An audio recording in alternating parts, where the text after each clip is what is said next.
nhắm ở bây giờ có hai còn thaนี่ผักล้างมันก็ทางยำไทยโอ้ยเตอร์เป็นกันนะคือทางเคลียนเกรนคลังคลังเนี่ยจะให้กันเลยจ้ะ บันมาเต็งเอาต่อมาคือยังเจนยังไอไปผักไปผักมาคือไม่คือมินไอเฉยยังตัดตะเกียบเลยได้เชีย most favorite people yes but we have many different choice but I don't know I love noodle the best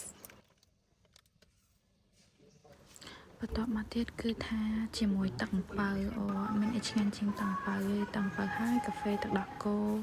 ជាមួយនឹងគួយកាលមុននៅខ្មែរគឺផឹកគួយសឹងរាល់ថ្ងៃហ្មងអា milk tea ហ្នឹងណា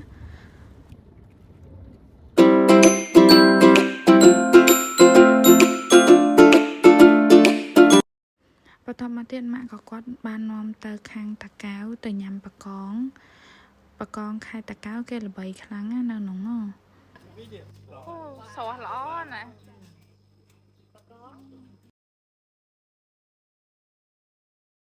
ដល់វគ្គមើលទឹកមុខក្មួយនិយាយទៅតំងើពីគេក្នុងឡានបានដល់ពេលងើបមកគេឈរស្លឹងមកបកងឲ្យគេថាខ្លាចតែដល់ពេលញ៉ាំបានហើយបន្ទាប់មកទៀតនេះខ្ញុំបង្ហាញទស្សនភាពនៅកន្លែងញ៉ាំអីនិយាយទៅ view គេស្អាតមែនតើមើលឃើញវាស្រែ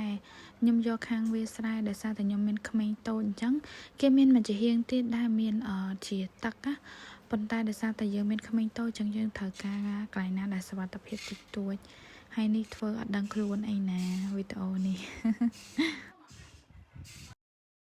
កន្លែងញ៉ាំអីហ្នឹងបងខ្ញុំគាត់បានទេកក់គេមុនអញ្ចឹងគេរៀបឲ្យយើងមកស្អាតហ្មង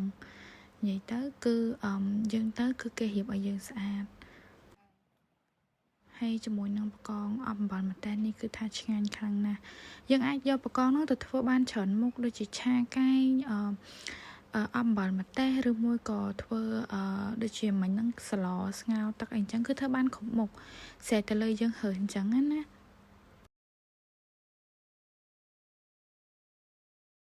បន្ទាប់ពីចេញពីកន្លែងញ៉ាំបកងខ្ញុំក៏បានទៅកន្លែងចិត្តម៉ោង 2:71 ហ្នឹងអូយនិយាយទៅចង់ទៅដាត់មានរបស់ញ៉ាំច្រើនមែនតើនៅក្នុងផ្សារហ្នឹងគឺថាមើលទៅប្លែកភ្នែកដោយសារខានមកខ្មែរប្រហែលជាខ្ទង់3ឆ្នាំហ្មងដល់ពេលមកផ្សារនេះគឺថាអូសម្បូររបស់ញ៉ាំច្រើនខ្លាំងណាស់